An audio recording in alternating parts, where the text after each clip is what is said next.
Effect કાઢતા જો ભાઈ. યદુવંશીઓ રાજા દેવેન્દ્રના 4 દીકરા, અસ્પત, નરપત, ગજપત અને ભૂપત. એમાંથી હાલેલો આ ચંદ્રવંશીઓનો વેલો એક શાખામાં ચુડાસમા, સરવૈયા, રાયજાદા અને રણા થયા, અને એક શાખા એ સમા રાજપૂતો. આજનું પાકિસ્તાનનું જે નગર ઠઠ્ઠા એ એક જાડેજાના પૂર્વજે વસાવેલું, ગજની ઉપર જાડેજાઓનું શાસન હતું. એનું નામ એના પૂર્વજ રાજા સમોના નામ ઉપરથી નગર સમા રાખવામાં આવેલું, અને કાળક્રમે એ નગરને આજે હું અને તમે નગર ઠઠ્ઠા તરીકે ઓળખીએ છીએ.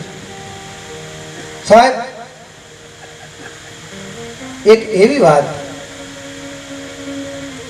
આપણે સૌ એ વાતથી પરિચિત છીએ, પણ હજી સુધી આપણા ક્યાંય મોટે ભાગે સાંભળવામાં નથી આવી.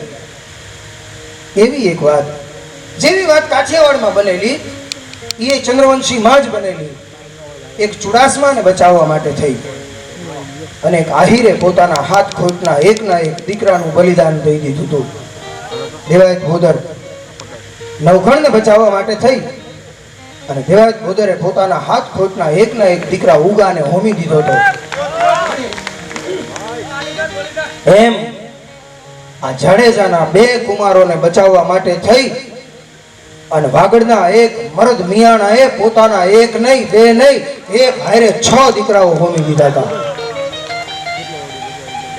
વાત બહુ લાંબી છે એટલે આખી વાત નથી કરતો, પણ પ્રસંગનો પ્રાણ તમને કહું. હમીરજી જ્યારે ગાદી નશીન થયા ને એ વખતે જામ રાવળના બાપુને હમીરજીના બાપુએ કતલ કરાવી નાખેલી એવી જામ રાવળને શંકા હતી. એટલે 2 ભાઈઓ હોવા છતાંય 2 વચ્ચે બોલવાનો વ્યવહાર નહોતો.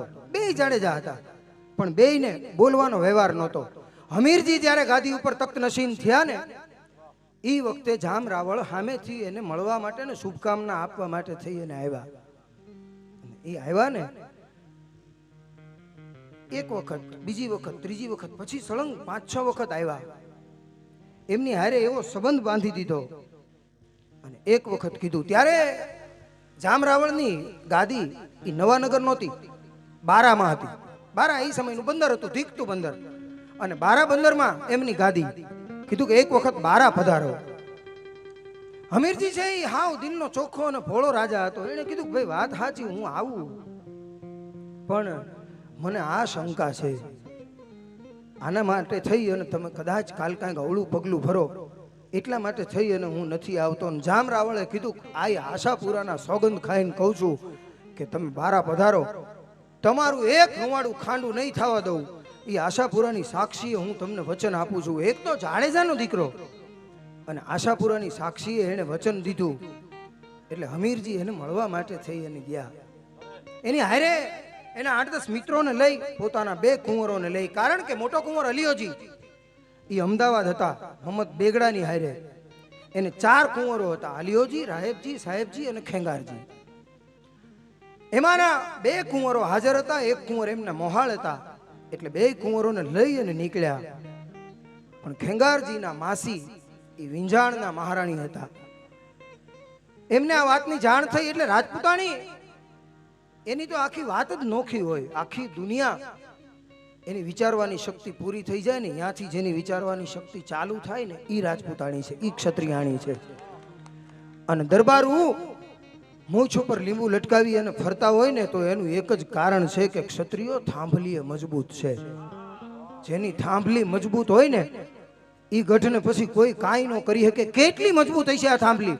વહેલી પરોઢનો સમય એક રાજપૂતાણી પાણી પીવા માટે થઈ અને પાણીયારે ગયા. હજી આમ કરીને હાથ લાંબો કરી અને કળશીઓ પકડવાનો પ્રયત્ન કરે ને, ઉનાળાનો સમય હતો એટલે એ ગોળાની વાહે એક હવા વેંતની નાગણી હતાઈને પડેલી. એ નાગણી આવી અને ફેરવી અને રાજપૂતાણીના હાથ ઉપર ડંખ માર્યો. ડંખ માર્યો એટલે હાથ તો ખેંચી લીધો, પણ પછી એમ થયું કે હું રાજપૂતાણી છું, મારાથી પાછા ડગ ન ભરાય. એટલે ફરીને હાથ ધર્યો. નાગણે બીજી વાર ડંખ માર્યો. બીજી વાર ડંખ માર્યો ને હાથ ખેંચાઈ ગયો. ફરીને ત્રીજી વાર હાથ ધર્યો અને ત્રીજી વખત હાથ ધર્યો ને એટલે નાગણને વાચા ફૂટી. આમ તો એ પ્રાણી છે, બોલે નહીં, પણ કવિ એની પાસે બોલાવડાવે. નાગણને વાચા ફૂટી અને નાગણે રાજપૂતાણીને કીધું કે બાઈ તને કાંઈ થાતું નથી. રાજપૂતાણી ખડ ખડ ખડ ખડ ખડ દાંત મીંડા કાઢવા કે તું દાંત કાઢશો, હું એક ડંખ મારું ને લીલું કાચ શરીર થઈ જાય, મારો ડંખેલો પાણી ન માગે, અને મેં તને 2 ડંખ માર્યા અને હજી તું દાંત કાઢશો, આનું કાંઈ કારણ? અને રાજપૂતાણી જવાબ આપે અને નાથુસિંહજી માહિયારિયા નામનો રાજસ્થાનનો ચારણ, વીર સત્સઈ નામનો એક રાજપૂતે જીવનમાં એક વખત આ વાંચવા જેવો ગ્રંથ છે, વીર સત્સઈ, જેની અંદર વીર રસના 700 દુહાઓનું વર્ણન છે. એક દુહો વાંચો ને એમ થાય કે આપણું જીવન આવું હોવું જોઈએ. એ નાથુસિંહજી માહિયારિયા એનો જવાબ આપે દુહામાં કે નાગણ અંજસ ક્યું કરે ફના હસરા હસરા. આ ફેણ ચડાવી ચડાવીને તું શેની ઉપર અભિમાન કરી છો? નાગણ અંજસ ક્યું કરે ફના હસરા હસરા. તુજ પીયું પહેરે કાંચળી અને હું પીયુરો સના. તું તો કાંચળી પહેરવા વાળાની ઘરવાળી છો અને હું તો બખ્તરના પહેરવા વાળાની ઘરવાળી છું. તારો ઘરવાળો કાંચળી ઉતારી નાખે ને એટલે ઉંદરડા ફોણમાં લઈ જાય, ઓશિકા કરીને હુવે. અને મારો ઘરવાળો ધીંગાણેથી પાછો આવે ને અને એકવાર બખ્તર ઉતારે ને એટલે હવાર હાંજ એને ધૂપ દીપ થાય. એક બખ્તરના પહેરવા વાળાની ઘરવાળી થઈ અને કાંચળીના પહેરવા વાળાની ઘરવાળીથી બી જાવ ને તો મારી જનેતાનું ધાવણ લાજે. 2 વેવાણું સામે સામે આવી અને ઊભી રહી. જોજો આ કેવડી તાકાત રાજપૂતાણીની. 2 વેવાણું સામે સામે આવીને ઊભી રહી. એકનો દીકરો કાયમ આવી ગયો છે ને એના ઘેરેથી એની વવારું એણે એની વાહે સતી થઈ ગયા છે. બેય પોતાને એકે દીકરો ગુમાવ્યો છે, એકે દીકરી ગુમાવી છે. દીકરીની માં છે ને એ દીકરાની માને એમ કહે છે કે તમારા દીકરાએ તમારું કુળ અને તમારું દૂધ ઉજાડ્યું. દીકરાની માં કે વાત સાચી, પણ મારા દીકરાએ જેટલું ગૌરવનું કામ કર્યું છે ને એના કરતા હવાયું ગૌરવનું કામ તમારી દીકરીએ કર્યું છે. કે કાંઈ કારણ? આવું કહેવાનું કાંઈ કારણ? અને નાથુસિંહજી માહિયારિયા એનો જવાબ આપે કે સૂત કટ્યો બખ્તર ધરી પણ બ્યાહણ દૂધ સવાય. મારો દીકરો ઈ હામી છાતીએ ઘા ઝીલી વીર ગતિને પ્રાપ્ત કરી છે, એમાં ના નહીં, પણ છતાં ઈ જેને પરણીને લઈ આવ્યો તો ને ઈ રાજપૂતાણીનું દૂધ છે ને એ હવાયું છે. કારણ કે સૂત કટ્યો બખ્તર ધરી અને બ્યાહણ દૂધ સવાય. કેમ? તો કે આછી મલમલ ઓઢી કે અને બહુ બળેવા જાય. મારા દીકરાને તો જીવવાની આશા હતી ને એટલે બખ્તર પહેરીને ગયો તો, પણ તમારી દીકરીને તો નક્કી હતું કે મરી જ જવું છે. એકમાત્ર લેરિયું ઓઢી અને ઈ બળતી ચિતાની અંદર બેહી ગઈ હતી. આ રાજપૂતાણીની તાકાત છે. અને ઈ થાંભલીએ મજબૂત છે ને દરબારો, એટલે આપણે આ દુનિયામાં રાતા પીળા થઈ અને ફરી શકીએ છીએ. સાહેબ, મનહર મુખે માનુની અને જેના ગુણિયલ હોય ગંભીર, ઈણ કુખે નર નીપજે વો તો વંકડ મૂછા અને વીર. એવી ઉત્તમ જનેતા હોય ને તો ઉત્તમ સંતાનોની પ્રાપ્તિ થાય. હારી ધરતી વિના હારા છોડવાની અપેક્ષા ન રાખી શકાય. એમ ઉત્તમ જનેતા હોય ને તો જ ઉત્તમ સંતાનોની પ્રાપ્તિ થાય. એટલે અમારા મેકરણભાઈ લીલા લખે છે કે આપને જમીના કડા ભેળા કરે ખડગથી ખલકમાં ખેલ ખેલે. આ શંભુગણ સરીખા ચમરબંધ સમરમાં અને થડકમણ હવન પડ આપ ઠેલે. પછી ભોમ જો લડથડે તો ટકાવે ભુજ બળે. કદાચ શેષનાગની ફેણ ઉપર પૃથ્વી રહેલી છે ને શેષનાગને થાક લાગ્યો હોય ને તો ત્યાં જઈ અને સૌથી પહેલો કેનારો એક ક્ષત્રિય જ હોય કે તું તાર 3 દી આરામ કરી લે અને મારા ખંભા ઉપર પૃથ્વીનો ભાર મૂકી દે. 3 દી સુધી તો પૃથ્વીને હું સંભાળી લઈશ. આપને જમીના કડા ભેળા કરે ખડગથી ખલકમાં ખેલ ખેલે. આ શંભુગણ સરીખા ચમરબંધ સમરમાં થડકવણ હવન પડ આપ ઠેલે. પછી ભોમ જો લડથડે તો ટકાવે ભુજ બળે અને સમજણા પરાયા છિદ્ર ઢાંકે. આ પખા બેવ ઉજળા હોય જો પ્રાક્રમી તો પટાળા નવ હથા જોધ પાકે. ઉત્તમ જનેતા હોય તો ઉત્તમ સંતાનની પ્રાપ્તિ થાય. એટલે એ વિંજાણના મહારાણી એટલા વિદ્વાન, એટલા ચતુર અને એટલા હોશિયાર હતા. એણે કીધું આપ પધારો, એની સામે મને વાંધો નથી, પણ મારા 2 ભાણેજને અહીંયા મૂકતા જાવ. અહીંયા થોડાક દિવસ મારી પાસે રાખીશ અને પછી હું એને તમારા ગામ પુગાડી દઈશ. 2 કુમારોને ટૂંકમાં અહીંયા રાખ્યા. 6 થી 7 જણા મળવા માટે થઈ અને ગયા બારા. એ હળ્યા મળ્યા કહુંબા થયા આમાં મારે સમજાવવું ન પડે કહુંબો એટલે શું હે ને, કેમ કે આ આપણી હારે જ જોડાયેલી બાબતો છે અમુક. બાકી દુનિયાને બીજે જાય તો સમજાવવું પડે છે, કેમ કે એને કહુંબો એટલે ઓલું અત્યારનું જે છે ને લાલ પાણી ને ધોળું પાણી ઈ સમજે છે, ઈ નહીં.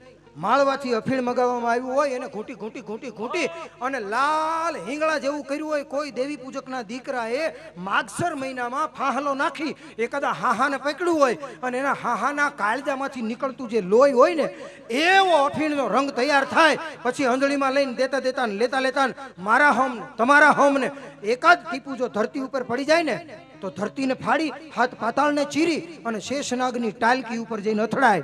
બાપ પીવે તો બેટાને ચડે, બેટો પીવે તો બાપને ચડે, અને બાપ બેટો બે ભેળા બેહીને પીવે ને તો ત્રીજી પેઢીએ હરગમાં દાદાને ચડી જાય. આવો કહુંબો હોય કે માંજારી જો પીવે તો સ્વાને હુકા પ્રાણ લીવે, અને બકરી જો પીવે તો મારે બનરાજકું, મૂરખ જો પીવે તો નાદ હુકી ચોટ કરે, અને ગધા જો પીવે તો મારે ગજરાજકું. કોઈ ચતુર જો પીવે તો સુંદરી સે સैल करे, અને સુંદરી જો પીવે તો ઉડા दे सब काम को. કહે કવિ શિવસંગ અમલ કો એસો રંગ કે ચીડિયા જો પીવે તો પછી મારે પકડ બાજ કો. ચકલી બે ફોરા પી ગઈ હોય ને તો બાજની પાંખમાં જઈ અને મંડે ચાંચું ભરાવા કે હવે બાજ હો તો કાલ આવજે, આજ તારો મેળ નહીં આવે. અને બકરી જો બે ફોરા ચાખી ગઈ હોય તો હાવજની કેહવાળીમાં જઈને શીંગડી ભરાવી દે કે જંગલનો રાજા હો તો કાલ આજ તારો મેળ નહીં આવે. આવો કહુંબો એકાબીજાએ ગળાના હમ દઈ દઈ અને કહુંબા લીધા અને આખો ડાયરો છાશું પીવા બેઠો ને આવા સમયે દરવાજાની વાહે મારા ગોઠવી રાખેલા 6 મારક વ્યક્તિઓ એને આવી અને ઘા કર્યા અને એક હારે એ 6 જણા એ તમામનું અહીંયા મોત થયું. માં આશાપુરાના સોગંદ ખાધા પછી આ 6 જણાના એક હારે કતલ કર્યા, પણ એમાંનો એક વ્યક્તિ છટકી અને ભાગ્યો. એ વ્યક્તિનું નામ હતું છછરબટ્ટો. અને એ છછરબટ્ટો ત્યાંથી ભાગીને સીધો વિંજાણ આવ્યો. વિંજાણના મહારાણીને વાત કરી એટલે વિંજાણના મહારાણીએ કીધું કે જામ રાવણને આઈ પૂગતા હવે કોઈ રોકી નહીં શકે, એટલે કામ કરો આ બે દીકરાઓને અલિયાજી પાસે અમદાવાદ પુગાડી દો. એ બે દીકરાઓને લઈ અને છછરબટ્ટો ત્યાંથી નીકળી ગયો. સાહેબ ક્યાં વિંજાણ ને ક્યાં આજનું અમદાવાદ, એમાં વચ્ચે ગમે અહીંયા રાતવાસો કરવો પડે એમ હતો. એટલે વાગડ પ્રદેશમાં એનો મિત્ર હતો ને ભીયો કક્કલ, એ મિયાણા પાસે જઈ અને કીધું કે ભૈયા કુદરતે એવો મોકો આપ્યો છે, આ વારંવાર નથી આવતો. કે કેમ? કે જાડેજાનું રાજબીજ છે અને આને આજની રાત હાંચવવાનું છે. એ છછરબટ્ટો આ બેયને લઈને આવેલો. ભૈયા કક્કલે એને હાંચવી લીધા. જામરાવળની ફોજ પગીઓને લઈને આવેલી. પગેરું ગોતતા ગોતતા અહીંયા સુધી પગેરું આવ્યું, ત્યાંથી આગળ નહોતું દેખાતું. નક્કી થઈ ગયું કે 100% ભૈયા કક્કલે હાંચવી એને રાખ્યા છે. ભૈયા કક્કલને પહેલા તો લાલચ આપી, છતાંય નો માન્યો. પછી એને જરાક ધમકાવ્યો તોય નો માન્યો. પણ ભેગો એકાદો કોક એવો વ્યક્તિ હશે ને આછા ફેરે લુગડા અને વાતું કરે અજબ, રાજાના મન રીઝવવા અને ઓલા ગોલા કરે ગજબ. આવો એકાદો ગોલો પડખે હશે ને એને કાનમાં ફૂંક મારી કે દરબાર દીકરા સામે દીકરો જ હોય, એના દીકરા ઉપર ઘા કરો એટલે તરત બોલી જાહે. એના 7 દીકરાઓ હતા, એમાં સૌથી મોટા દીકરાને લઈ આવી અને ઉખાડી શમશેર લઈ અને એક વ્યક્તિ ઉભો રહ્યો.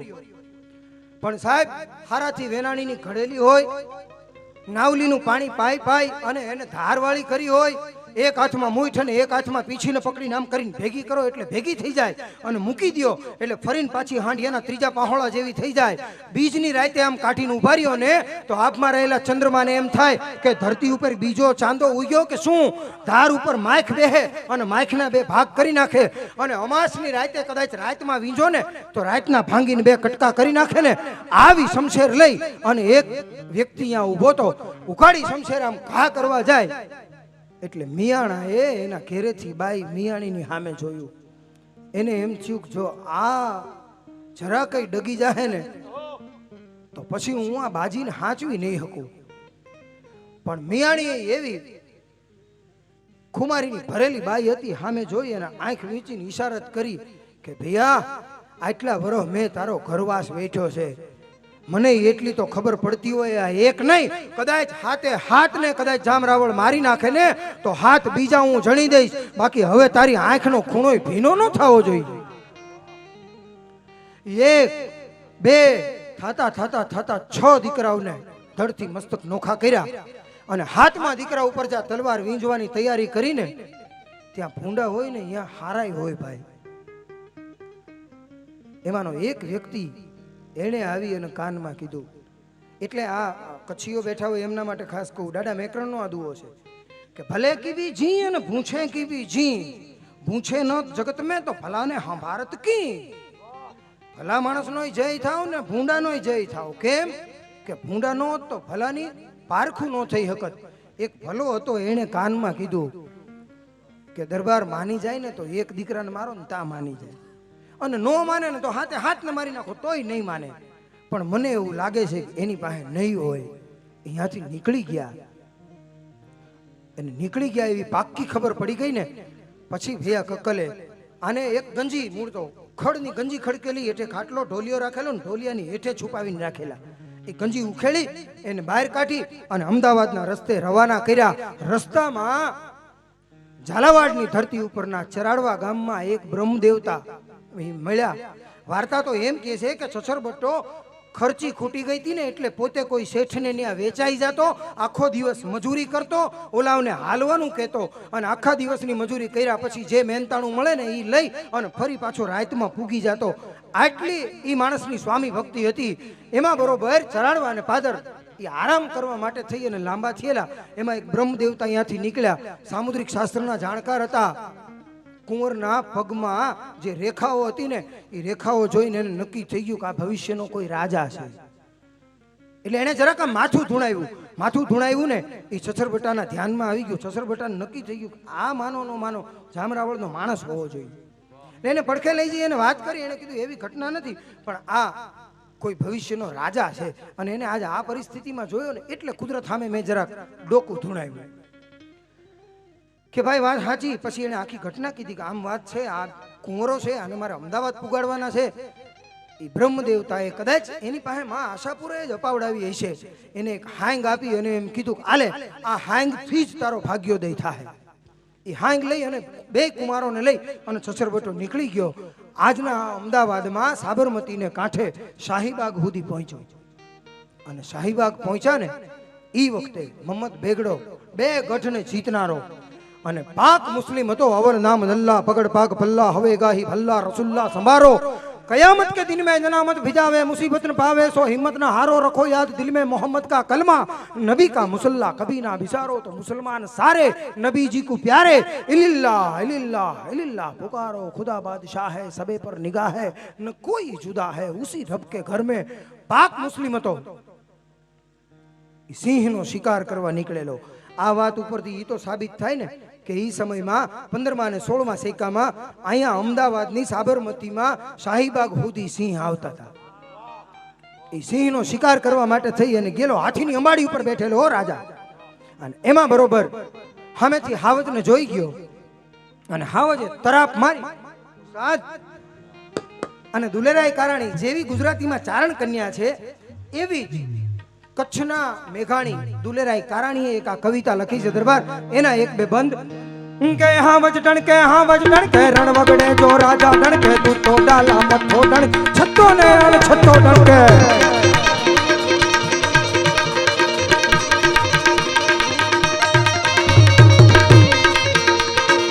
हां दरबार दियो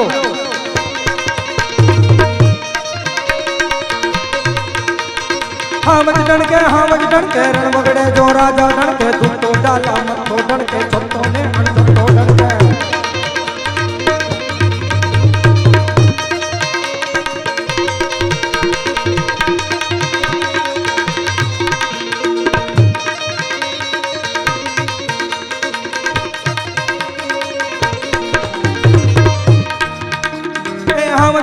हावज डणके रण वगड़े जो राजा डणके तू तो डाला मथो डण छत्तो ने छत्तो डणके भैरो भैरो मेहरामन डणके अरे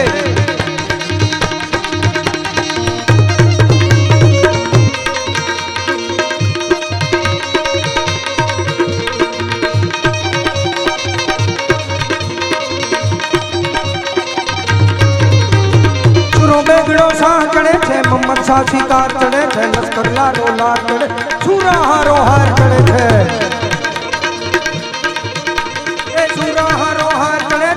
पंखा पर कान पड़े, छावनी पर सुल्तान चढ़े छे।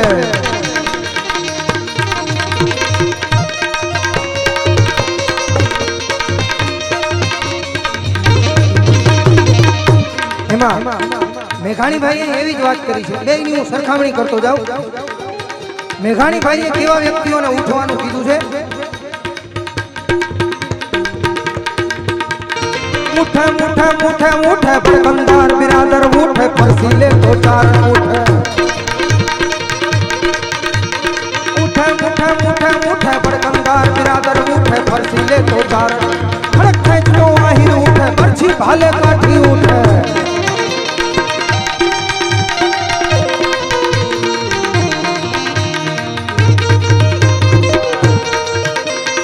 बाबा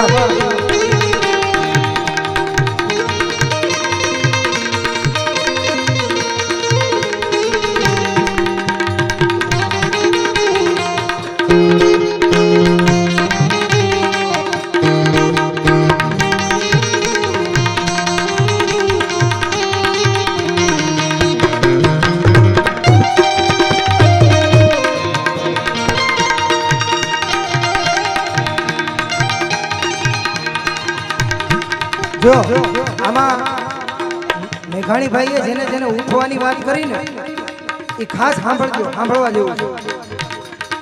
ઉઠે મુઠે મુઠે મુઠે બડકંદાર બિરાદર ઉઠે, ફરસીલે તો ચારણ।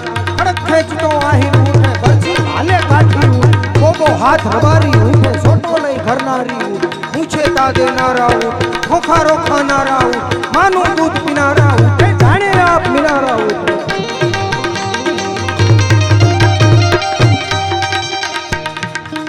આમાં માત્ર ને માત્ર કાટિયાવરણ જ લીધું છે।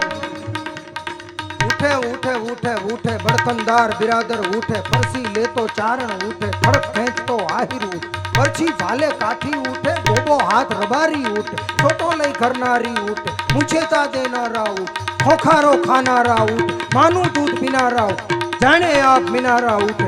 આમાં એક હુંવાળા વર્ણને લીધું જ નથી, કેમ કે હુંવાળા વર્ણને કેવું હોય, ખબો હદ ખેસાણી મારી વિસાણી।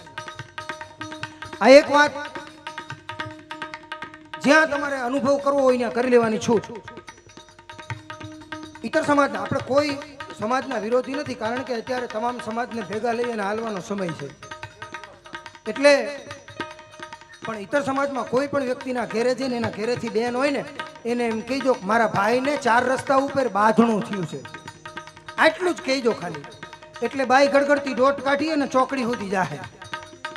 આની આ વાત કોઈ રાજપૂતના ગઢમાં જઈને કરજો કે મારા ભાઈને 4 રસ્તા ઉપર બાંધવાનું થયું છે। રાજપૂતાણીનો એક આંખનો ખૂણોય નહીં ફરકે, એ એની મસ્તીથી બેઠી છે, એ આવી જાય એની રીતે।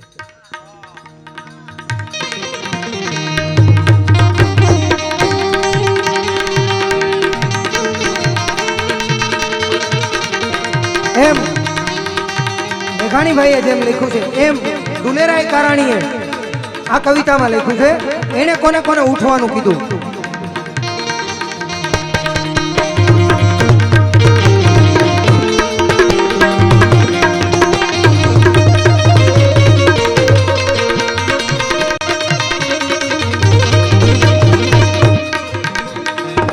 વાગડ વીર ઉઠજો, પેટ બંધ ફળવીર ઉઠજો, રણભીંગા રણભીર ઉઠ, રાતા માતા મીર ઉઠજો।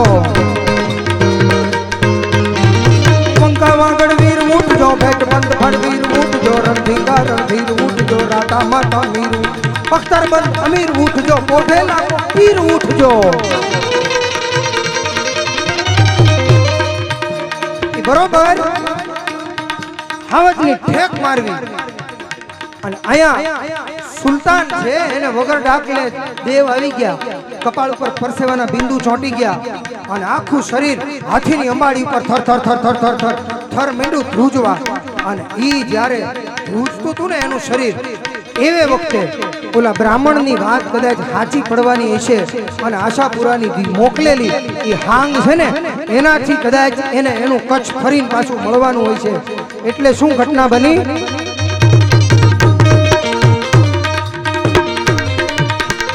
ગરવી લોંગજ રાજ થરથર્યો, માથે સજેલો સાજ થરથર્યો, બડો બેગડો રાજ થરથર, વહી પગી મહેતાજ થરથર્યો। મહીપતિ મહેતાજ થરથર્યો શિકાર માથે આજ થરથર ગુરધર નો રાજ થરથર પૂરો ગરીબ નવાજ થરથર્યો અને એવે વખતે બન્યું શું આવ્યું કોણ સમોસા કડખડીયો આવ્યો સાવજે પંજો પટકાવ્યો છેડે ખોડે સ્વાર આવ્યો ચડીએ ઘોડે સ્વાર જાવ્યો કચ્છતણો કુમાર જાવ્યો જાણે કનૈયો કાન જાવ્યો જાણે કનૈયો કાન જાવ્યો સાંગ સજી સરદાર જાવ્યો તો ખાર પર ખેંગાર આવી કચ્છનો તારણહાર આવ્યો પોતાના હાથમાં જે હાંગ હતી એ હાંગ લઈ અને જય આશાપુરા કરી અને ફેરવી અને ઘા કર્યો હાવત જેવું જાજરમાન જનાવર 800 થી 1000 કિલોની સરેરાશ ભેંસ હોય ને એ ભેંસને એક પંજો મારે એટલે ઊંધી નાખી દે પોતાને પીવું હોય એટલું લોહી પી અને નીકળી જાય ને એટલે પછી જંગલના કેટલાય જનાવરની એમાંથી થાળી થઈ જાય કરોડપતિ માણાની ઘરે જમવા જાઓ તો તમને 1000 રૂપિયા 2000 5000 10000 વધીને 15000 રૂપિયાની થાળી ખવડાવી શકે ને આનાથી મોટી થાળી તો ન ખવડાવી શકે ને ધીરુભાઈ અંબાણીની ઘરે જમવા જાવ ને તો 25-30 હજાર 35 હજાર અરે હું કહું 50 હજારની થાળી થાય એનાથી વધારે તો ન થાય ને આવો અમારી ગૈરમાં માલધારી છે ને એ હાવજ ને 1.5 લાખ રૂપિયાની થાળી ખવડાવે છે એક ભેં હોય ને 5 હાથ પૂરી હોય જેનો હળો જમીન આયરે ભગડતુતી રેમે જાતો હોય શિવાજી બીડીની જોડીનો ઘા કરો ને શિંગડીમાં હલવાઈ જાય એવી જેની શિંગડીઓ હોય 5-5 હાથના બે આદમી સામે સામે ઊભા રહી ગયા હોય ને એકબીજાની મૂંડકી ન ભાળી શકે આવું જેનું ગજવું હોય પાતાળની પદમણી અને એને ટકે ટકે દોવાવાળા 3-3 ગોવાળ બદલે ને તોય એનું આવું ઓછું ન થાય આવી 1.5 લાખની કિંમતની ભેં હોય ને એ માલધારી ચારણ છે ને એ હાવજને દર અઠવાડિયે એક દેતા હોય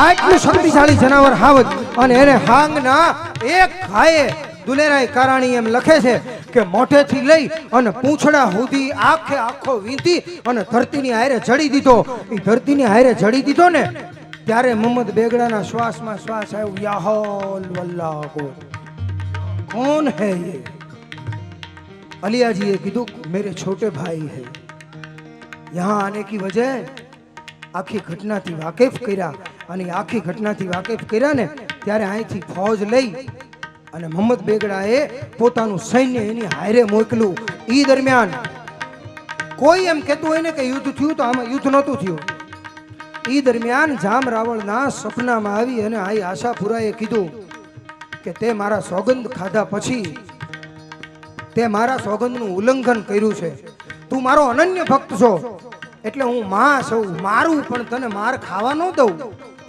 માં કોને કહેવાય એ મારી લે પણ કોઈનો માર ન ખાવા દે ને એનું નામ માં મુનવ્વર રાણા નામનો અહીંયા અમુક હિન્દી સમજનારા મિત્રો એ છે એમના માટે ખાસ મુનવ્વર રાણા નામનો એક શાયર છે દરબાર એણે માં માટેના જે અદ્ભુત શેર લખ્યા છે 8 વર્ષની ઉંમરનો દીકરો ને એની માં બે હુતા હતા અડધી રાતનો ગજર ભાંગી ગયેલો એમાં દીકરાને સપનામાં એમ થયું કે અંધારું મને મારે છે એટલે બી ગયો અમ્મા એમ કરીને એની માને ચોંટી ગયો એની માએ જાગી પોતાની હાડીના પાલવનો છેડો આમ ઢાંકી દીધો દીકરાને એમ થઈ ગયું મારી ઉપર હવે વજ્રાસ્ત્ર આવી ગયું હવે મને દુનિયામાં કોઈ કાંઈ ન કરી શકે એટલે જે અંધારાથી દીકરો બીતો હતો ને એ જ અંધારાને માની હાડીના પાલવનો છેડો આઘો કરીને માંડ્યો બીવરાવવા કે હે અંધેરે દેખ તેરા મુંહ કાલા હો ગયા ए अंधेरे देख तेरा मुंह काला हो गया मेरी माँ ने आंखें खोल दी घर में उजाला हो गया इस तरह मेरे सारे गुनाहों को धो देती है इस तरह मेरे सारे गुनाहों को धो देती है माँ जब बहुत गुस्सा होती है तो रो देती है किसी के हिस्से में मका आया किसी के हिस्से में दुका आई भाइयों ना भाग पड़ा તમારે ઈ બાબતની નિરાયત હતી તમારે એવું હતું ને તિલાયત ને ભાયાત તિલાયત હોય એને જ રાજ કરવાનું ભાયાત ને તો ગુજરાન પૂરતા એક એક બે ગામ ઈ મળે અમારે ઈ બાબતમાં તકલીફ હતી હું કાઠી દરબાર છું એટલે અમારે હમે માથે હુદામડું ભાઈ 5 ભાઈ હોય તો 5 નો હરખો ભાગ પડે એટલે किसी के हिस्से में मका आया किसी के हिस्से में दुका आई मैं घर में सबसे छोटा था मेरे हिस्से में मेरी माँ आई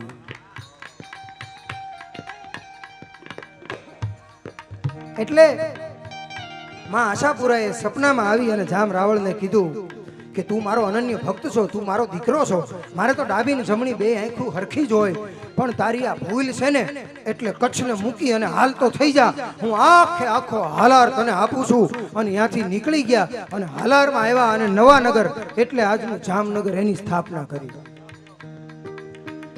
હવે જાડેજા ઉપર મને વિશેષ પ્રીતિ છે ને એનું એક કારણ છે, આ મારી સામે બનેલી ઘટના, આમાં કોઈ અતિશયોક્તિ નહીં, કોઈ તમને રૂડું લગાડવા વાળી વાત નહીં. અમે બે જણા હતા, એમાંનો એક વ્યક્તિ એ અત્યારે ઈશ્વર પાસે વયો ગયો, નહીતર હું એની સાબિતી કરાવી શકું. મારો પરમ સ્નેહી મિત્ર લોક સાહિત્યકાર હતો ભાઈ રાજુ બારોટ.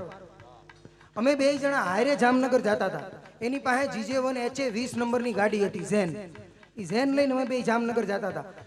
ફાટક આવે ને જામનગર પહેલા, એની પહેલા ઘેટાઓનું ટોળું અને ભરવાડ હાલ્યો જતો હતો. એ ઘેટા તો ભાઈ ઘેટા છે ને, એ તો એની રીતે આખા રોડ ઉપર રમતા હોય. વાહે એક મર્સિડીઝ હતી, એની વાહે અમારી ગાડી હતી. મર્સિડીઝ વાળાએ 2-3 હોર્ન માર્યા, ઘેટા જરાય ખયા નહીં. ઓલા ભરવાડે એની મસ્તીમાં, કેમ કે એ તો આળહું કોમ છે ભાઈ, અમુક કોમ છે ને એ નહીં રાતે, ચારણ છે, કાઠી છે, ભરવાડ છે, આમ બધા મૂળ હાવ આળહું. એટલે એને નિરાયતે એની મસ્તીમાં આમ ઘેટાના આઘા કર્યા. ઘેટા આઘા થઈ ગયા ને બરોબર પડખે આવીને મર્સિડીઝ, એટલે પાછળની સીટમાંથી કાચ ઉતારીને એક વ્યક્તિએ એટલું કીધું, હાવ અમે સાંભળી શકીએ એટલા અંતરે હતા. એટલે આ બધું મેં જોયેલું ને સાંભળેલું છે, એ જ કહું છું. સ્ટેજ ઉપર બેઠા પછી ખોટું બોલું તો પાપ લાગે. એ વ્યક્તિએ કીધું કે ભાઈ આ આખું ધણ લઈને જાશો, આટલા બધા ઘેટાનું વાઘ, આને જરાક આમ સાઈડમાં રખાય તો કોકને જાવું આવવું હોય ને તો વાંધો ન આવે. એટલે ભરવાડ એનો મગજ હટી ગયેલો ભાઈ, ઓલું ગરમી નહીં. એને કીધું કે તારે ક્યાં એટલી ઉતાવળ ફાટી નીકળી, તું ક્યાં જામ સાહેબ નો દીકરો છો? ઓલા વ્યક્તિએ ગાડીમાંથી ઉતરીને અમે જોઈ એવી રીતે એને 5000 રૂપિયા આપ્યા. એને કીધું કે દોસ્ત તને ખબર નહીં હોય પણ હું ખરેખર જામ સાહેબ નો દીકરો છું. આ બાને તું મારા બાપને યાદ તો કરીશો. અને એ આખું નગર આપ્યું, આખો હાલાર પંથક એને આપ્યો. આમરણ સૌથી પહેલા તો આમરણ આવેલા, આમરણની 24 ઘેરે કરી.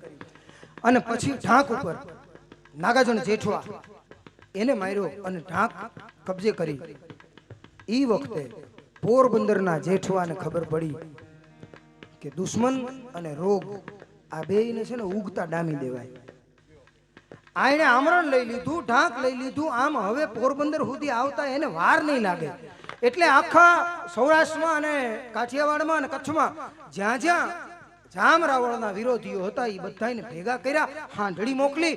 એ તમામ વ્યક્તિઓને, તમામ રાજપૂતોને, તમામ ક્ષત્રિયોને કેવડાવ્યું કે બચવું હોય તો હવે ભેગા થવાની જરૂર છે ને, ભેગા થાવું ને તો જ જામ રાવળની સામે લડી શકાય, નકર એની સામે લડી નહીં શકાય. એકલા ખેરું ખેરું થઈ જાવું, કોઈ નહીં બચીએ. અને થતા 1.5 લાખની ફૌજ ભેગી થઈ. એ 1.5 લાખની ફૌજને લઈ અને પોરબંદરના રાણા જેઠવાઓ એ મીઠોઈને પાદર આવ્યા. અને મીઠોઈને પાદર એક કોર 1.5 લાખની ફૌજ અને સામે જામ રાવળની ફૌજ.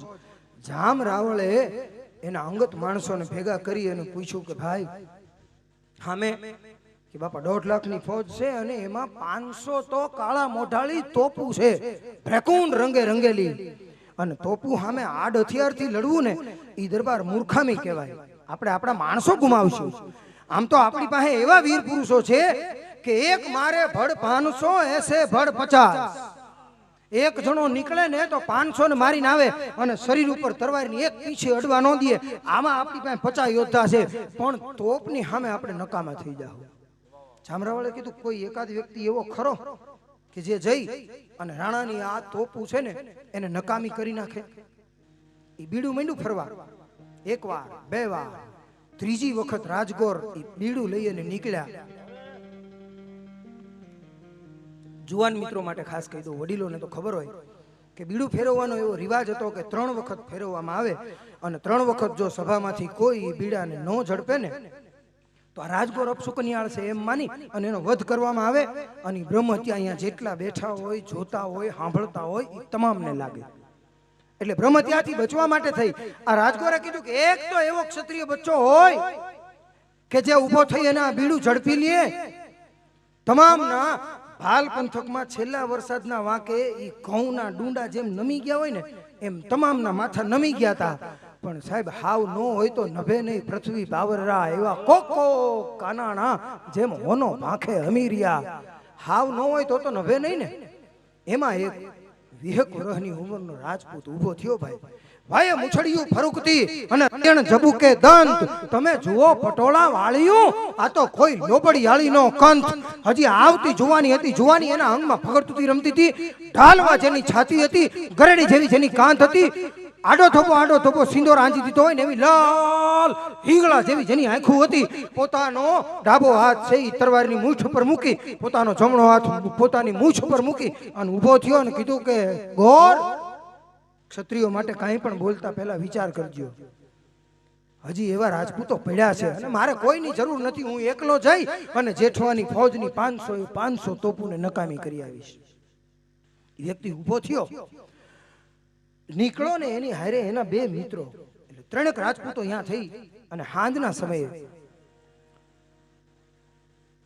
સંધ્યાના સમયે બરોબર જેઠવાની ફૌજમાં ભળી ગયા. પણ કેવી સંધ્યા હતી, મારા માનસ ગુરુ અને પ્રખર રામાયણી નારણદાનજી સુરુ ઈ સંધ્યાનું વર્ણન કરતા લખે છે હાંજ કેવી હોય. કે કહું કાટ કુંજા વલા રૂંજા પંખ પૂંજા પ્રગટિયા.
ફૌજમાં ભળી ગયા. 3 જણા હતા. ત્રણેયના હાથમાં હથોડા અને ભેટમાં ખીલીઓની કોથળીઓ. એક પછી એક નીકળ્યા અને ફૌજમાં જ્યાં તોપખાનું હતું ને ત્યાં તોપખાના પાસે પૂગ્યા. અને તોપખાના પાસે પૂગી અને ખાલી તોપુના દર્શન કર્યા ને, રેકુંડ સિંદૂરના રંગે રંગેલી, કાળા મોઢાળી, 11 હાથ લાંબી અને 3 ગાવ સુધી જેના ગલોલા જાય ને આવી તોપુ હતી. હડેડે તોપ ત્યાં મેદની હલબલે આવી રેકુંડ રંગે રંગેલી તોપુ. અને ઈ તોપુની ઉપર નાગફણીના ખીલા એક પછી એક હથોડા મારી અને મીંડા ધરબવા. એક પછી એક ખીલા ધરબતા હતા ને એમાં અવાજ થયો એટલે દગો દગો દગો. જેઠવાની ફૌજના માણસો જાગી ગયા અને એક હારે હલ્લો કર્યો. એક હાથમાં તરવાર અને એક હાથમાં હથોડો લઈ અને એક વ્યક્તિની સામે યુદ્ધ કરતા કરતા ઈ તોપુને ખોટી મીંડા કરવા. થતા એની હારેના 2 મિત્રો ઈ 2 તો વયા ગયા. પણ ત્રીજો જે હતો ને જેને સૌથી પહેલા બીડું ઝડપ્યું હતું ઈ તોગાજી સોઢો કરીને, સોઢો પરમાર હતો. ધ્રુવ ચડે મેરુ ડગે અને મુખ મરડે ગરનાર, પણ મરડે કી મૂળી ધણી પગ પાછો પરમાર. ઈ સોઢોજી તોગોજી સોઢો એક પછી એક તોપુને ખોટી કરતો 499 તોપુ સુધી પૂગ્યો ને ત્યાં સુધીમાં તો એના શરીર ઉપર રૂવાડે ઘા થઈ ગયા હતા. આંતરડા છે ઈ પગમાં ઢળડાતા આવતા હતા અને લોહીના પરનાળા હાયલા જતા હતા. અને યુદ્ધ જે થયું ને ઈ યુદ્ધ કેવું થયું હશે, એક પદ્ધતિ પ્રકારના છંદમાં આ યુદ્ધનું વર્ણન છે કે અડપડે જીંક માચી ચૂક ઘટજાત શીશ ઘટટુક ટુક ફટજાત બુક ફેફરા ફાર फट जात भूख भय फरा फार हट जात कहीं कायर हजार कूदंत शीश पड़ते कबंद धड़ धड़त खेत मचवास दंद रण के प्रणाल भवकंत रक्त जोगणी पत्र भरियंत जत नाचंत वीर बैताल कहीं उच्च रंग वर्तय अनेक बल युद्ध होत देखंत बाण व्यो में सहाय अफसर विमान आछते तीर गोली पार कर्मराची बरछी कटार पड़ियाज खाणी लोथ पार अने मरतास कहत मुख मार मार मरतास कहत मुख मार मार एक हारे 499 તોપોને ખોટી કરી અને 500મી તોપ ઉપર કૂદવા માટે થઈ અને જ્યારે ગયો ને ત્યારે શરીરમાં હવે તાકાત નહોતી રહી એટલે શક્તિનું સ્મરણ કર્યું અને એ શક્તિને યાદ કરી અમારા કવિ દાદ આજના સમયના સાંપ્રત પ્રાકૃત કવિઓ એમાં પ્રકૃતિનો કોઈ કવિ શિરમોળ કવિ અહીંયા જાડેજા દરબારો બેઠા છે એટલે એમના અધિષ્ઠાત્રી દેવી મહામાયા જેને આપણે મોમાઈ કહીએ છીએ એ મોમાઈનું એક સપાખરું ગીત એટલે પ્રાર્થના થઈ જાય અને આપ સૌના કુળદેવી છે એની યાદી એ થઈ જાય અમારા ઘનશ્યામ કવિએ લખેલી રાજ બ્રહ્માણી કલ્યાણી બાળા બીજ મંત્ર ઓમ રૂપા મોરા ગઢ લોક વાલી હાજરા હજુર જુગ જુગ જાહેર દેવી દિયાળી મોમાઈ ડોમ ડોમ ડોમ ડોમ દયા ભારતો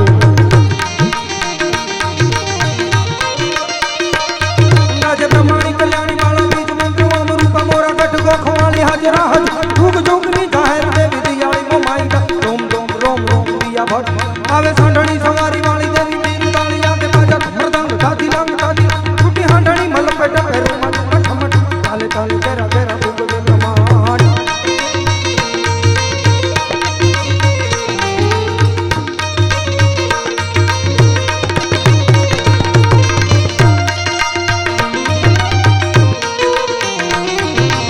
એમ એ સોઢો રાજપૂત હતો એને માનું સ્મરણ કર્યું પણ કેવું સ્મરણ કર્યું કે તું હાલ ને જટ હોય ત્યાંથી કોઈ વાલું નવકને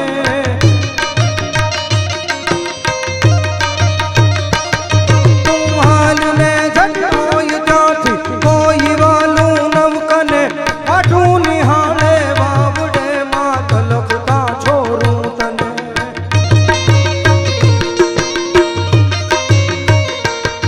ઊભી ન રેજે એક ઉખડીએ કામળી લઈ દોડજે રવરાઈ લાજુ રાખવાયણ વખત વેલી આવજે અણ વખત વેલી આવજે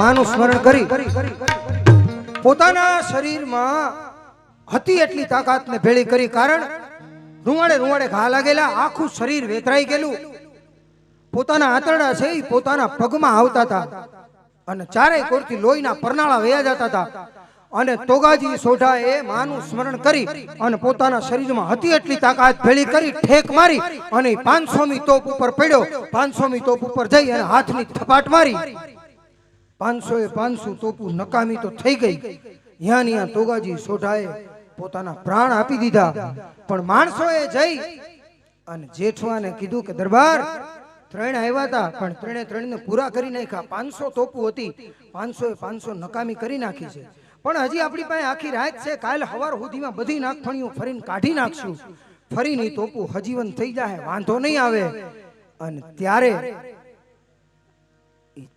પોરબંદરના જેઠવા દરબારે એટલું કીધું હતું ભાઈ 499 તોપો કદાચ ને હજીવન થઈ જાય તો થઈ જાય પણ 500મી જે છેલ્લી તોપ છે ને એ હવે જીવનમાં કોઈ દી હજીવન નહીં થાય કે કારણ કે 499 તોપુમાં તો ઈ તોગાજી સોઢાએ નાગફણીના ખીલા ધરબાતા, પણ 500મી તોપ તમે જોવો ને તો 500મી તોપમાં પોતાના હાથથી થપાટ મારી અને પોતાની આંગળી નાખી અને હાથથી બટકાવી નાખી હતી.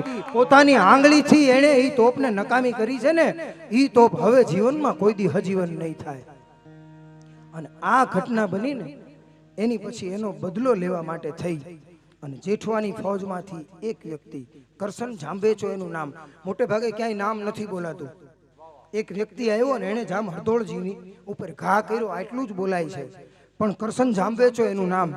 અને એ કરશન જાંબેચો બપોરના સમયે સફેદ ધજા લઈ અને આવ્યો, સુલેહ માટેની ધજા, સુલેહ માટેની ધજા લઈ અને જામ રાવળની રાવટીમાં આવ્યો. 2 ઠેકાણે આશાપુરાના નામની ધજાઓ ફરકતી હતી. નક્કી થઈ ગયું જામ રાવળ હોય તો આમાં હોય, એટલે એ ધોમ તડકામાં પોતાના ઘોડા ઉપર સવાર થઈ અને આવેલો. અહીંયા આવી અને પૂછપરછ કરી.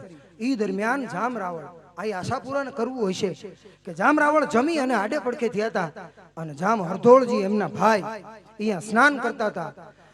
કરશન જાંબેચાએ આવી અને કીધું કે એક સુલેહનો સંદેશો લઈને આવ્યો છું અને જામ રાવળ સિવાય કોઈને મળવાનું નથી. હરધોળજી આમ ફરી એની સામે જોયું અને કુદરતી માએ એને હુજાડ્યું હોય છે. એને એમ કીધું કે હું જામ રાવળ છું, બોલો હું સંદેશો છે? એ હું સંદેશો છે કીધું ને, એ ભેગો તરવારથી જનોઈવટ ઘા કર્યો. જનોઈવટ ઘા કરી અને પોતે તો નીકળી ગયો.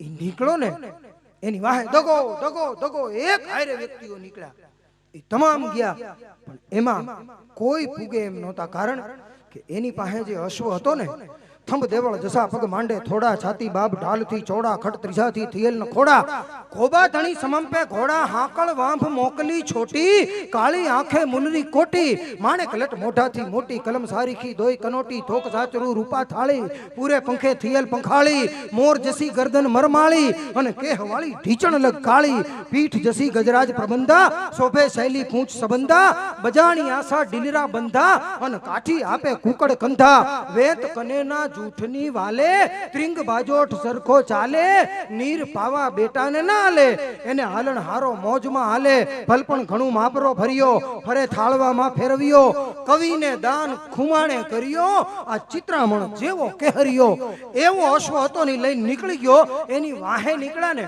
એ કોઈ પૂગી શકે એમ નહોતા, પણ નદીને કાંઠે 14 વર્ષનો જુવાનડો ભદ્રેહરથી આવેલો જામ રાવળને સહાય કરવા માટે થઈ અને ભદ્રેસરથી આવેલો હાલા શાખનો ઈ મેરામણજી રાજપૂત જાડેજો ઈ આવ્યો ને, એની 14 વર્ષની ઉંમર જોઈને એટલે જામ રાવળે એમ કીધું તું કે હજી મોઢામાં દૂધ ગંધાય છે, તમારા બાપુએ ન આવવું હોય તો તમને મોકલવાની જરૂર નહોતી, તમને અહીંયા મોકલી અને એણે મારી હાંસી ઉડાડી છે.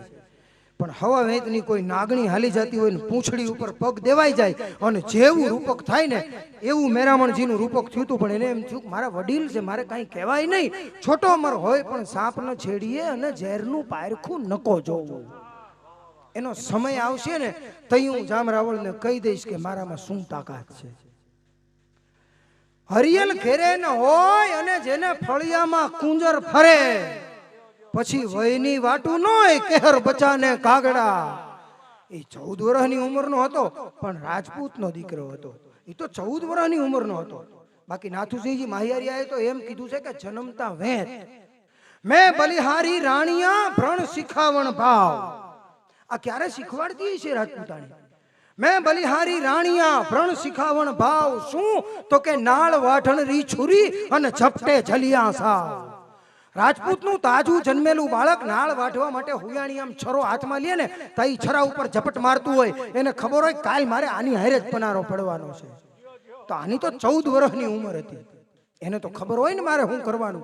પણ એ ક્રોધમાં લાલ બંબોળ થઈ અને નદીએ આવી ગયેલો અને નદીએ પોતાની પટ્ટી શાખાની જે ઘોડી હતી ને એ ઘોડીને ધમારતો હતો. પોતે એક કછોટો લંગોટા ભેર હતો અને ઘોડીને ધમારતો હતો. અમારા ઉસ્તાદ આવે તો થાય. કાઠિયાવાડમાં કાઠિયાવાડી ઓલાદની 36 પ્રકારની બાપુ જાતવંત ઘોડીઓ મળે છે. ઘોડીઓ મારે કાંઈ અશ્વ વિશે આપણને અહીં સમજાવવાનું હોય નહીં, અમુક બાબતો એ સમજાવવાની શીખવાડવાની હોય જ નહીં, એ હોય જ, એ લોહીમાં આવે. પણ કાઠિયાવાડી ઓલાદ એમાં કમ તાકાત ગુસ્સા જ્યાદા. કાઠિયાવાડી ઓલાદની જે ઘોડી હોય ને એનામાં તાકાત ઓછી હોય પણ ગુસ્સો બહુ હોય. એનીથી કોઈ મોર થાય એ એનાથી સહન ન થાય. એ ગમે એમ કરીને મરી નહીં પણ આગળ જાય, ગમે એમ કરીને ફૂગે. અને આપણે સૌએ એ બાબતનું ગૌરવ લેવું જોઈએ કે આખી દુનિયા જે મહારાણા પ્રતાપને ઓળખે છે ને, એ મહારાણા પ્રતાપનો ચેતક નામનો જે અશ્વ હતો ને, એ અશ્વ કાઠિયાવાડી ઓલાદનો અશ્વ હતો. ભીમોરા નાજા ખાચરની ઘોડીનો એ વછેરો હતો. અને એ વછેરો એક ચારણે જેનું સોદાગરી એનું કામ હતું, એને મહારાણા પ્રતાપને એ ઘોડો આપેલો. ગ્રાસિયાના દીકરા એને બીજું તો લગભગ નો ક્યાંય શીખવાડવું પડે, પણ આપણે કોઈ દી છે ને ઘોડો વેચવો છે એમ નહીં કહી. ઇતર સમાજની વ્યક્તિઓ કહે, આપણે નહીં કહી. આપણે એમ કહેવું ઘોડો ખર્ચવો છે, કેમ કે એ દેવતાઈ છે એટલે એને ખર્ચાય, એને ખરીદાય કે વેચાય નહીં, એની કિંમત ન થાય. એટલે એ જે 36 પ્રકારની ઘોડીઓ કાઠિયાવાડમાં જોવા મળે છે, એમાંની આ એક શાખાની ઘોડી હતી. કેવી ઘોડીઓ મળે છે? પીરાણી, તાજણી, ઢેલ, હેમણી, માણિક, પટ્ટી, ઢોરાળી, હીરાળી, ઢોલી, ઊંડી, ફૂલી, માળ, મોતીની, માછલી, રેડી, છોકરાળી, શિંગાળી, કેરી, છપ્પર, વાંગળી, શેણ, સાંગી, ચમત્કાર, ભૂતળી, ધાવલી, રેશમ, કેસર, ભૂગટ, ઊંડી, લખી, વાંદરીને, નાવ, નાતી, નટારી, જબાત, મની, રેમી, હાર, નીને, લાસ, મોંઘા, મૂલું, વાળી, એવા, ધારા, સોર, ધારા, તુરંગા, ઓલા. હા દેવા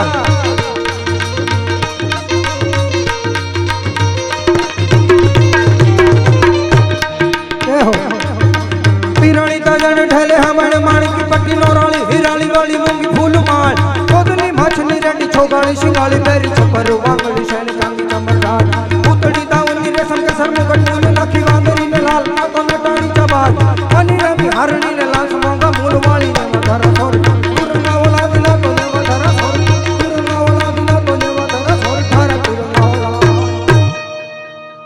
એમાંની પટ્ટી શાખાની એ ઘોડી હતી, વછેરી હતી. આમ તો 3.5 વર્ષની આજુબાજુની એની ઉંમર હતી. 3.5 થી 4 વર્ષની એમ ઇતિહાસ કહે છે. એ 3.5 થી 4 વર્ષની ઉંમરની વછેરી હતી. અને વછેરી ને ધમાડતા હતા મેરામણજી ને. એમાં દગો દગો દગો અને માણસોને દોડતા જોયા એટલે નક્કી થઈ ગયું કે આ વ્યક્તિને પકડવાનો છે. એટલે પોતાની પાસે લગામય નહોતી, દળીય નહોતી, કેમ કે એ ઘોડીને ધમાડતો હતો. એમ નમ કહેવાળી પકડી અને બગાક જમ કરી અને ઠેકડો માર્યો. ઠેકડો મારી અને એ ઘોડીને ડાબ મારી અને એડી મારીને જે ઘોડી વહેતી થઈ ભાગડતા ભાગડતા ભાગડતા ભાગડતા ભાગડતા ભાગડતા ભાગડતા એક ધાર્યો પંથ કાપતી જાય. પણ એ 18 થી 20 ગજનું જે અંતર હતું ને, એ કરશન જામવેચાનો ઘોડો એ અંતર કપાવા નહોતો દેતો. અને આને કાનમાં પટીને કાંઈક કીધું હોય છે. અને જાતવાન અશ્વ છે ને, એ તરત સમજી જાય. चपला जू चमकंत बेग बादल जू पूरा गर्दन मानु मोर संग में शोभे सूरा कनक वर्ण आभरण एक बाबेन अधूरा अरे पवन जसंदो पीठ लेत जू फेक लंगूरा तो बलदेव असल एवा बिरद निज स्वामी संगे मरे घवराय अंग घोड़ा घणा पण धर पाछो डग ना भरे एवो अश्व હતો અને બગાક જામ કરી અને છૂટી થઈ પટ્ટી ઘોડી એકદમ નજીક આવી ગયા અને પોતાના હાથમાં જે હાંગડી હતી એ હાંગડીનો ફેરવી અને ઘા કર્યો એમને એ કરશન જામવેચાને યાં ને યાં જમીન હારે ચડી દીધો પણ એને ચડી દીધો ને વાહે જામ રાવળની ફૌજ આવતી હતી ને એ જામ રાવળે આવી અને જ્યાં જોયું ને તો મેરામણ સિંહજીના આંખોના ડોળા બહાર આવી ગયેલા અને પટ્ટી ઘોડીના આંખોના ડોળા બહાર આવી ગયેલા ડાબા નીકળી ગયેલા એને હાથે એક જીભ બહાર આવી ગયેલી પણ કરશન જામવેચાને જવા ન દીધો જામ રાવળ પોતે આખા હાલારનો ધણી ઈ એમ કહેવાય છે પોતાના સાફાના છોગાથી મેરામણજીને પવન નાખતો હતો અને એની હારે હારે પટ્ટી ઘોડીને પવન નાખતો હતો અને એટલે આપણે આ ગીત વારંવાર ગવાય છે હાલાજી તારા હાથ વખાણું જે હમણાં ગવાઈ ગયું છે એટલે આ પરંપરાના વાહકો છો તમે કહેવાનો મારો અર્થ હું અહીંથી જે વાતો કરું છું એ તમારી પરંપરાની વાતો છે